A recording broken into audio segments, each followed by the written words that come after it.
주시는 말씀은 예레미야 13장의 말씀입니다. 우리 예레미야 13장의 말씀 우리 드라마 성경으로 함께 묵상하시겠습니다. 13장. 여호와께서 이와 같이 내게 이르시되, 너는 가서 뱃띠를 사서 내 허리에 띠고 물에 적시지 말라. 내가 여호와의 말씀대로 띠를 사서 내 허리에 띠니라. 여호와의 말씀이 다시 내게 임하여 이르시되, 너는 사서 내 허리에 띈 띠를 가지고 일어나 유브라데로 가서 거기서 그것을 바위 틈에 감추라. 내가 여호와께서 내게 명령하신 대로 가서 그것을 유브라데 물가에 감추니라. 여러 날 후에 여호와께서 내게 이르시되, 일어나 유브라데로 가서 내가 네게 명령하여 거기 감추게 한 띠를 가져오라. 내가 유브라데로 가서 그 감추었던 곳을 파고 띠를 가져오니 띠가 썩어서 쓸 수 없게 되었더라. 여호와의 말씀이 내게 임하니라. 이르시되, 여호와께서 이와 같이 말씀하시니라. 내가 유다의 교만과 예루살렘의 큰 교만을 이같이 썩게 하리라. 이 악한 백성이 내 말 듣기를 거절하고 그 마음에 완악한 대로 행하며 다른 신들을 따라 그를 섬기며 그에게 절하니 그들이 이 띠가 쓸 수 없음같이 되리라. 띠가 사람의 허리에 속함같이 내가 이스라엘 온 집과 유다 온 집으로 내게 속하게 하여 그들로 내 백성이 되게 하며 내 이름과 명예와 영광이 되게 하려 하였으나 그들이 듣지 아니하였느니라. 그러므로 너는 이 말로 그들에게 이르기를, 이스라엘의 하나님 여호와의 말씀에 모든 가죽 부대가 포도주로 차리라 하셨다 하라. 그리하면 그들이 내게 이르기를, 모든 가죽 부대가 포도주로 찰 줄을 우리가 어찌 알지 못하려 하리니, 너는 다시 그들에게 이르기를, 여호와의 말씀에 보라, 내가 이 땅의 모든 주민과 다윗의 왕위에 앉은 왕들과 제사장들과 선지자들과 예루살렘 모든 주민으로 잔뜩 취하게 하고 또 그들로 피차 충돌하여 상하게 하되 부자 사이에도 그러하게 할 것이라. 내가 그들을 불쌍히 여기지 아니하며 사랑하지 아니하며 아끼지 아니하고 멸하리라 하셨다 하라. 여호와의 말씀이니라. 너희는 들을지어다. 귀를 기울일지어다. 교만하지 말지어다. 여호와께서 말씀하셨습니다. 그가 어둠을 일으키시기 전, 너희 발이 어두운 산에 거치기 전, 너희 바라는 빛이 사망의 그늘로 변하여 침침한 어둠이 되게 하시기 전에 너희 하나님 여호와께 영광을 돌리라. 너희가 이를 듣지 아니하면 나의 심령이 너희 교만으로 말미암아 은밀한 곳에서 울 것이며 여호와의 양떼가 사로잡힘으로 말미암아 눈물을 흘려 통곡하리라. 너는 왕과 왕후에게 전하기를, 스스로 낮추어 앉으라. 관 곧 영광의 면류관이 내려졌다 하라. 네겝의 성읍들이 봉쇄되어 열자가 없고 유다가 다 잡혀가되 온전히 잡혀가도다. 너는 눈을 들어 북방에서 오는 자들을 보라. 내게 맡겼던 양떼, 내 아름다운 양떼는 어디 있느냐?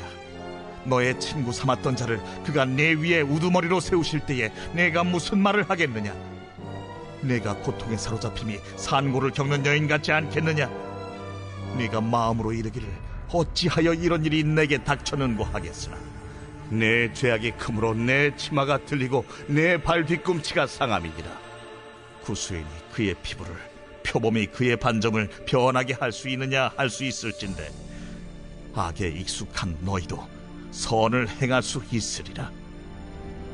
그러므로 내가 그들을 사막 바람에 불려가는 검불같이 흩으리로다. 이는 내 몫이요 내가 헤아려 정하여 내게 준 분깃이니 내가 나를 잊어버리고 그 짓을 신뢰하는 까닭이라. 그러므로 내가 내 치마를 내 얼굴에까지 들춰서 내 수치를 드러내리라. 내가 너의 간음과 사악한 소리와 들의 작은 산 위에서 내가 행한 음란과 음행과 가증한 것을 보았노라. 화 있을진저 예루살렘이여, 네가 얼마나 오랜 후에야 정결하게 되겠느냐. 아멘. 할렐루야. 우리 하나님의 크신 은혜와 사랑이 오늘도 기도를 통해 하나님의 은혜를 사모하는 우리 모든 성도님들과 함께 하시기를 주님의 이름으로 간절히 축원합니다. 성경은 듣는 일의 중요성을 굉장히 강조합니다. 사실 성숙한 신앙의 기준 중 하나를 제시하라면은 얼마나 잘 듣고 얼마나 잘 행하느냐, 이게 한 조건일 거예요. 하나님은 이스라엘 백성들에게 청종, 듣고 순종할 것을 원하십니다. 듣는 게 얼마나 중요하냐면 로마서 10장 17절에 로마서 10장 17절에서는 믿음은 들음에서 난다라고 말해요. 오늘 예레미야 13장에서 하나님은 선지자 예레미야에게 두 가지의 예언적인 행동을 통해서 하나님이 이스라엘의 돌이킴과 이스라엘의 청종을 요구하고 있음을 말씀하시고 있습니다. 더 이상 아무리 말을 해도 듣지 않는 이 유다 백성들에게 예레미야 선지자를 통해 예언적인 행동을 눈으로 보여줘서 이걸 보고서라도 너희가 돌이켜서 나의 말을 들으라고 하나님은 명령하시는 것이죠. 우리의 신앙이 하나님 기뻐하시는 듣는 신앙, 또 행하는 신앙이 되기 위해서 우리는 어떤 삶을 살아야 할까요? 오늘 예레미야 13장의 말씀은 15절에 있는 말씀, 너희는 들을지어다 귀를 기울일지어다, 이 말씀을 제목 삼고 우리 함께 오늘 이 시대를 살아가는 우리가 하나님의 말씀을 온전히 듣고 온전히 행하고 있는지 돌아보는 이 새벽 시간이 되기를 소망합니다. 하나님께서 첫 번째의 예언적인 행동을 1절로 11절에서 예레미야 선지자에게 말씀하시죠. 너 새로 띠를 하나 사서 허리에 띄어라. 그리고 그 띠를 유브라데 그곳까지 가서 바위 틈 사이에 숨겨라. 뜬금없는 행동 같아요. 그런데 오늘 이 띠를 이야기할 때에 하나님 말씀하신 게 뭐냐면 물에 적시지 말라요. 물에 적시지 말라. 이 띠는 배로 만든 건데 세마포로 만든 띠로 제사장의 의복 중 하나이기도 합니다. 이 띠는 11절에 나와 있는 대로 하나님이 택하여 하나님께 속하게 하신 이스라엘 또 유다를 상징하죠. 하나님이 물에 적시지 말라 하신 그 말은 하나님은 선택받은 백성이 죄나 새 속에 물들기를 원치 않으신다라는 뜻이에요. 젖은 띠를 허리에 하고 있어 보세요. 어떻게 될까요? 허리가 젖겠죠. 우리가 세상에 젖어 있으면 우리가 영광스럽게 해야 할 하나님이 영광받지 못하시고 오히려 하나님이 수치를 당하시는 일이 일어날 수도 있습니다. 물에 적시지 않은 띠는 새 속에 물들지 않은 하나님의 백성을 의미하는 거죠. 이것을 바위 틈에 감추라고 하시고 다시 시간이 흐른 뒤에 띠를 가져오게 하셨는데 그 시간 동안에 바위 틈 거기에 묻혀있던 띠는 사용할 수 없을 만큼 썩고 말았다라는 거죠. 하나님은 유다가 교만에 빠져 하나님의 음성을 더 이상 듣지 않고 하나님이 기뻐하시는 삶으로 돌아오지 않는다면 썩어버린 이 띠처럼 너희들은 부패하게 돼서 띠가 사용할 수 없는 것처럼 나는 너희들을 사용할 수 없게 될 것을 경고하고 계신 거예요. 왜 우리가 들어야 합니까? 들어야 우리가 죄에 물들지 않고 주의 말씀을 들어야 우리의 삶과 우리의 영혼이 썩지 않기 때문이라는 거예요. 10절에서 하나님은 유다 백성들이 이렇게 부패하게 된 이유를 명확하게 말씀하십니다. 내 말 듣기를 거절하고 그 마음에 완악한 대로 행했기 때문이라는 거예요. 하나님은 이 썩어버려 사용할 수 없게 된 유다 백성이 다시 하나님의 말씀을 듣고 살아나고 다시 하나님의 말씀으로 돌아오기를 간절하게 원하고 계시는 거예요. 그래서 예레미야 선지자에게 이런 행동을 하게 하시는 거죠. 우리 카운트다운하고 송구영신 예배 시작한 지 얼마 안 된 것 같은데 벌써 열흘이 넘게 지났습니다. 이러다가 또 송구영신 예배 드릴 거예요. 한 해가 오래 남아있는 것 같지만 금방 가요. 우리의 삶이 영원할 것 같지만 우리의 삶도 하나님 부르시면은 아침 한개와 같이 끝날버릴 연약한 삶들이에요. 이 빠른 시간 속에, 이 제한된 시간 속에 우리가 정말 하나님의 기뻐하시는 삶을 살기 위해서는 우리의 마음을 열고 귀를 열고 하나님의 음성을 들어야 된다고 하는 것이죠. 우리가 정결해야 되는 이유가 이것입니다. 물에 적셔지지 세상에 적셔지고 내 욕심에 적셔지면 하나님께 쓰임받을 수 없어요. 다른 사람이 하는 말도 들어야 할 것이고 우리가 다른 세상의 이야기도 참고해야 되겠지만 무엇보다 오늘 우리는 다시금 이 한 해에 하나님의 말씀을 듣고 그 말씀대로 청종할 것을 결단하시는 우리 성도님들이 되시기 바랍니다. 그럴 때 우리는 정결해지고 우리는 썩지 아니하고 하나님 손에 붙들린 하나님의 도구로 쓰임받게 될 거예요. 나를 지키십시오. 물들지 말고 썩지 말고 하나님의 은혜에 합당한 내가 되도록 하나님의 말씀 앞에 늘 나의 귀를 열어놓는 우리 성도님들이 되시기 바랍니다. 12절에서 두 번째 예언적 행동이 나옵니다.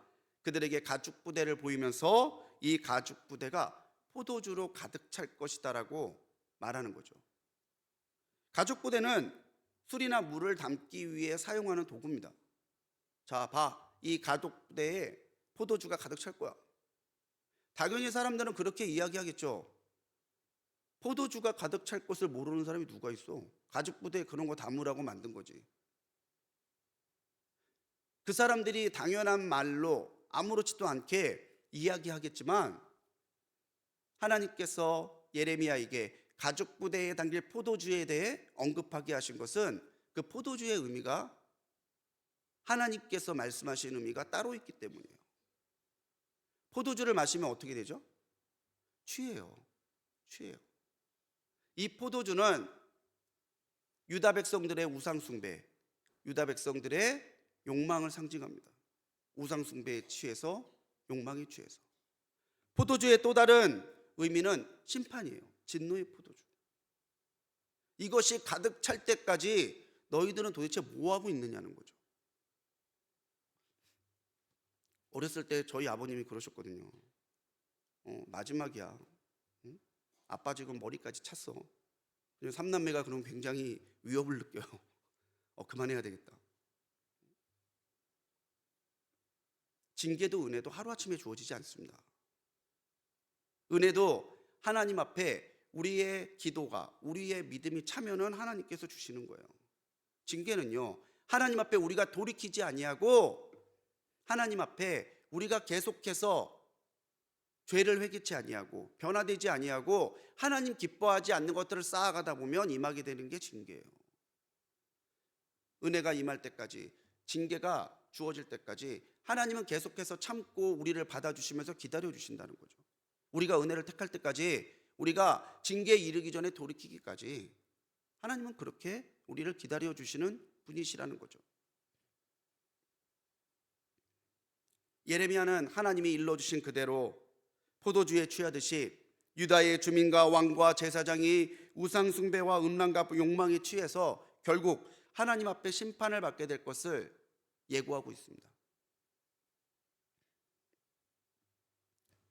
이 하나님의 포도주, 그 포도주가 차기까지 돌이키지 않는다면 너희들 서로가 충돌이 일어날 거라고 이야기해요. 심지어는 부자 아빠하고 아들도 충돌이 날 거라고 그래요. 그러면서 하나님 말씀하신 게 뭐겠어요? 내가 저희를 불쌍히 여기지 않겠다는 거예요. 우리가 이 포도주의 가죽 부대의 비유를 통해서 알 수 있는 것은 우리가 하나님의 은총을 잃어버려서는 안 된다는 겁니다.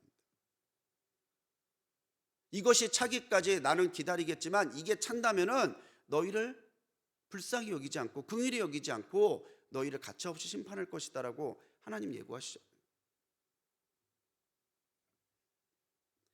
유다의 가장 큰 형벌은요, 하나님의 은총을 잃어버린 거예요. 내 허리에 속한 띠처럼 내가 택한 내 백성이 하나님의 그 은총을 잃어버린다는 것만큼 큰 형벌이 어디 있겠어요. 오늘 이 포도주에 취한 사람들을 보십시오. 유다 주민은 물론이고요, 하나님의 뜻에 따라 통치해야 될 왕도, 하나님의 뜻을 밝혀서 본을 보여할 제사장도 모두가 포도주에 취해 있어요. 도대체 이런 세대, 이런 민족에게서 하나님은 어디서 기대를 찾으셔야 되겠습니까? 누구를 기대하고 누구를 통해 일하셔야 되겠어요? 우리는 세상에 취할 사람들이 아닙니다. 우리는 오히려 성령의 세술에 취해서 성령으로 충만해서 하나님의 기쁨과 하나님의 영광으로 오늘을 살아가야 되는 사람들이라는 거예요. 우리의 신앙이 순수함과 영향력을 잃어버릴 때는 은혜를 당연하게 여길 때예요. 내게 주신 은혜가 당연해지면 우리에게선 감사와 겸손이 사라집니다. 감사와 겸손이 사라지면 교만과 불평밖에 안 남아요. 그 교만과 불평을 따라 우리의 삶과 우리의 신앙에는 하나님이 기뻐하시지 않는 죄가 임하기 마련이죠. 은혜를 당연하게 여기지 마십시오. 은혜를 소중히 여기십시오. 주님이 오늘도 나를 감찰하시고 있음을 기억하시고, 오늘 하나님의 가족 부대가 차기 전에 돌이키고 하나님께서 이 세상을 살아갈 때에 우리로 하여금 욕망의 포도주가 아니라 하나님 보내신 성령의 세술에 충만해서 하나님 기뻐하시는 삶을 살기를 원하신다는 사실을 기억하시고, 오늘 나의 삶이 하나님의 진노의 포도주로 세상의 욕망으로 취하도록 차는 것이 아니라 가죽부대와 같은 내 삶이 하나님의 은혜로 하나님의 성령으로 충만하게 찰 것을 사모하며 그렇게 살아가실 수 있는 우리 성도님들 되시기를 주님의 이름으로 축원합니다. 우리가 차야 할 것으로, 채워야 할 것으로 가득 찰 때 하나님께서는 그 사람을 하나님의 사람으로 여기실 것이고, 하나님이 기뻐하시는 것을 채우는 가장 귀한 방법은 하나님의 말씀을 듣고 행하는 것이다라는 사실을 기억하시는 우리 성도님들 되시기 바라요. 올해 한번 다시 성경 읽기를 도전해 보십시오. 아싸 1독, 2독, 3독, 벌써 10독 그런 걸로 채우려고 하지 마시고 한 구절을 읽으시더라도 내게 주시는 하나님의 말씀으로 도대체 이 말씀 가운데 내게 원하시는 것이 무엇인지를 들으려고 하십시오. 그래야 하나님의 음성이 들려요. 그래야 우리가 살아요. 그래야 우리가 변화돼요. 하나님이 기뻐하시는 것으로 나를 채울 수 있는 우리 성도님들 되시기 바랍니다. 결국 하나님께서 원하시는 것, 이 13장에서 하나님이 강조하시는 것은 듣고 따르는 순종의 삶이라는 거예요. 4절에서 띠를 숨기라고 명령하신 장소는 유브라데입니다. 유브라데. 예루살렘에서부터 유브라데는 무려 1000km 이상 떨어져 있는 곳이에요. 예레미야에게 하나님이 1000km나 떨어진 곳에 가서 굳이 그 띠를 묻으라고 하실 때에 예레미야 선지자는 거기까지 가야 돼요? 그냥 여기 어디 묻으면 안 돼요? 그렇게 말하지 않아요. 갑니다. 그렇게 그 먼 거리를 예레미야는 띠를 묻으러 한 번, 띠를 찾으러 한 번, 2번이나 왕복해요. 그 가운데서 예레미야가 하나님 앞에 그 말씀을 듣고 주저했다거나 그 말씀을 가지고 하나님 앞에 이러면 안 돼요, 저러면 안 돼요, 타협했다라고 하는 이야기가 없어요. 그냥 그렇게 하는 거예요. 자기가 하나님의 심판에 대해 예언하니까 사람들이 자기를 좋아하지 않는다는 사실을 예레미야도 알았을 거예요. 근데 그 사람들 앞에서 가죽 부대를 흔들면서 이거 가득 차면은 너희 징계받는다, 하나님이 너희에게 주신 은혜 걷어간다, 그렇게 말하는 게 쉬운 일일까요? 그런데도 예레미야는 담대하게 선포하고 있습니다. 하나님이 그렇게 말씀하셨으니까. 이것이, 이 순종이 하나님이 예레미야를 사용하신 이유죠. 15절에서 하나님은 들으라고 하시고 귀를 기울이라고 하세요. 교만이 뭘까요? 다른 사람보다 우쭐대는 거, 내가 가진 것이 많다고 자랑하는 거, 그런 것도 교만의 한 모습이지만 하나님이 생각하시는 교만은 뭐냐면 하나님의 음성에 귀 기울이지 않는 거예요. 하나님이 없이도 살 수 있다고 생각하는 것, 하나님의 음성을 듣지 않고도 내가 오늘 복되게 살아갈 수 있다고 착각하는 것, 이게 교만이라는 거예요. 16절에서 하나님은 유다 백성들에게 하나님이 심판하시기 전에 돌아와서 하나님께 영광을 돌리라고 명령하십니다. 17절에서는요, 이를 듣지 아니한다면 너희들이 교만해져서 결국 통곡하는 그날이 이르게 될 것을 경고하시고 있습니다. 사랑하는 성도님들, 듣는 일이 능력이 되려면요, 들은 대로 실천해야 돼요. 순종이라는 것은 듣는 것에서 그치는 것이 아닙니다. 듣는 것도 중요하죠. 하지만 들은 대로 실천하는 데까지 나가야 그것이 진짜 순종이라는 거예요. 새로운 것을 듣고 싶어 하고 새로운 것을 배우고 싶어 하지만 우리가 새로운 것을 배우고 듣기에 앞서서 내가 이미 듣고 아는 것부터 행하지 않는다면 아무리 좋은 설교, 아무리 새로운 영적인 진리를 알게 되더라도 아무런 소용이 없는 거죠. 그래서 야고보는 행하지 않는 믿음은 죽은 믿음이라고 말하잖아요. 사랑하는 성도님들, 들은 대로 행하시는 하루가 되시기 바랍니다. 아는 대로 행하는 하루를 살아가시기를 간절히 축원합니다. 신학자이자 복음주의 목사였던 프란시스 쇠퍼는 창조주를 향한 피조물의 사랑은 순종으로 증명된다라고 말했어요. 창조주 하나님을 내가 사랑합니다. 나를 살리신 예수님을 내가 사랑합니다. 오늘도 나와 함께 하시는 성령님 사랑합니다. 우리가 그렇게 고백하지만 내가 참으로 삼위일체 하나님을 사랑하고 있는 것은 순종하는 것으로 증명된다는 거예요. 사랑한다고 하는데 듣지 않아요. 사랑한다고 하는데 그 사람이 원하는 걸 행하지 않아요. 그러면 그 사랑이 과연 진실한 사랑이겠느냐는 말이죠. 다시금 댁에 가셔서 예레미야 13장을 펴놓고 찬찬히 읽어보십시오. 오늘 여러분들 앞에 하나님이 보여주신 썩어버린 띠, 포도주로 가득 찬 포도주의 그 가죽 부대의 의미를 생각해 보시고 정말 내가 하나님의 말씀을 한 자락이라도 더 듣기 위해서 내가 듣고 내가 아는 말씀을 하나님을 기뻐하시는 대로 하나라도 행하기 위해서 오늘 하루를 살아가신다면 오늘 우리의 삶을 통해 하나님이 영화롭게 되시는 그런 은혜가 우리 가운데 나타날 줄을 믿습니다. 듣고 행하고 그것으로 하나님을 영화롭게 하는 오늘 하루를 살아가시기를 주님의 이름으로 간절히 축원합니다. 기도하시겠습니다. 주님, 우리의 귀를 열어 주옵소서. 우리의 심령을 열어 주옵소서. 우리의 영안이 뜨이게 하여 주옵소서. 하나님 열어주신 2024년을 열흘 넘게 지나고 있는 이때에 주님, 오늘 우리의 삶이 다시 하나님 앞으로 돌아오는 삶이 되기를 소망합니다. 우리의 귀가 열려 주님의 음성을 하나도 놓치지 않고 듣게 하여 주시고 우리의 심령이 변화되어 하나님 듣게 하시고 알려주신 대로 하나라도 순종하고 청종할 수 있는 우리가 되게 하여 주셔서 오늘 우리로 하여금 썩어져 버린 띠가 아니라 하나님 손에 붙들린 정결한 도구가 되게 하시고 포도주로 가득 찬 가죽 부대가 아니라 하나님의 은혜로 하나님의 성령으로 가득 찬 가죽 부대와 같은 삶을 살게 하여 주셔서 오늘 우리가 하나님 명하신 그대로 하나님을 영화롭게 하는 우리의 사람들, 하나님이 기뻐하시는 우리 교회가 되도록 역사하여 주옵소서.